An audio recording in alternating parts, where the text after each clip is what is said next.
أعوذ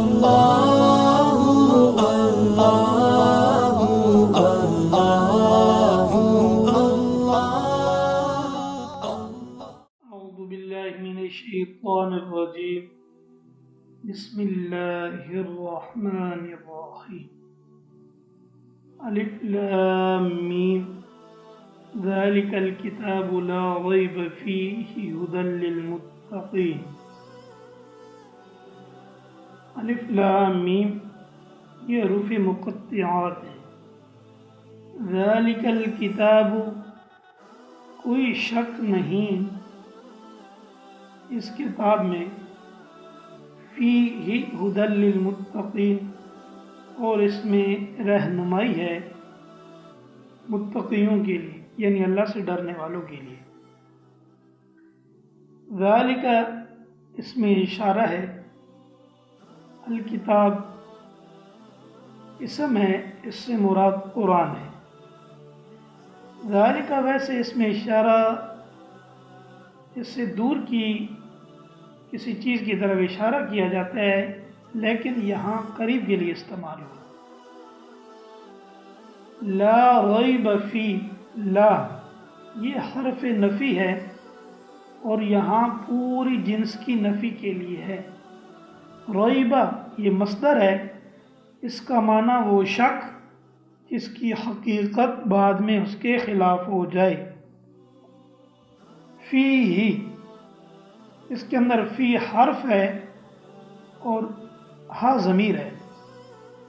فی حرف یہ بمعنی میں کے ہے اور ضمیر کا معنی اس، یعنی اس میں. ہدن، ہدن مصدر ہے، ہدن کا معنی لطف و کرم کے ساتھ رہنمائی کرنا.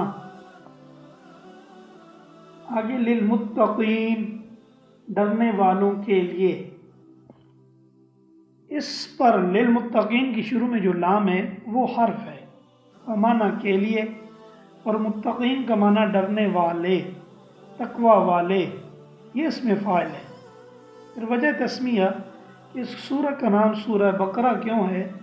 بقرہ کے معنی گائے یا بیل کے ہیں، چونکہ اس سورت کے 8ویں رکوع میں بنی اسرائیل کے زمانے کے ایک واقعے کا تفصیلی ذکر ہے، جس میں اللہ تعالیٰ کی طرف سے بنی اسرائیل کو ایک گائے ذبح کرنے کا حکم ہوا، اس لیے بطور علامت سورہ کا نام سورہ بقرہ مقرر ہوا. یہ قرآن کریم کی سب سے بڑی سورت ہے. جو اس کی خصوصیات ہیں ان میں یہ ہے کہ یہ سب سے بڑی سورت ہے اور بہت سے احکام پر مشتمل ہے. صحیح حدیث میں سورہ بقرہ کی بہت کچھ فضیلت بھی ثابت ہے. ایک حدیث میں حضور اقدس صلی اللہ علیہ وسلم کا ارشاد ہے کہ ہر چیز کا ایک اعلیٰ حصہ ہوتا ہے اور قرآن مجید کا اعلیٰ اور برتر حصہ سورہ بقرہ ہے. یوں تو قرآن کریم کی ساری صورتیں کلام اللہ ہونے کے لحاظ سے برابر و یکساں ہیں، البتہ مضامین کے اعتبار سے بعض کو بعض پر فوقیت ہے. سورہ بقرہ میں چونکہ تمام بنیادی عقائد جیسا کہ توحید، رسالت، آخرت، جزا سزا اور مرکزی اعمال مثل جہاد و قتال، نماز و روزہ، حج، زکوٰۃ اور بعض اہم معاملات جیسے نکاح و طلاق، عدت و قصاص، وصیت و رہن، قرض و سود وغیرہ، ان کا تفصیلی طور پر ذکر ہے، اس لیے اس لحاظ سے اس کو باقی صورتوں پر فضیلت و برتری حاصل ہے. ایک اور حدیث میں ارشاد ہے کہ سورہ بقرہ کو پڑھا کرو کیونکہ اس کا پڑھنا برکت ہے، اس کا چھوڑنا حسرت و بدنصیبی ہے. اہل باطل اس پر قابو نہیں پا سکتے. ایک حدیث میں حضرت صلی اللہ علیہ وسلم نے فرمایا، جس گھر میں سورہ بقرہ پڑھی جائے وہاں شیطان بھاگ جاتا ہے.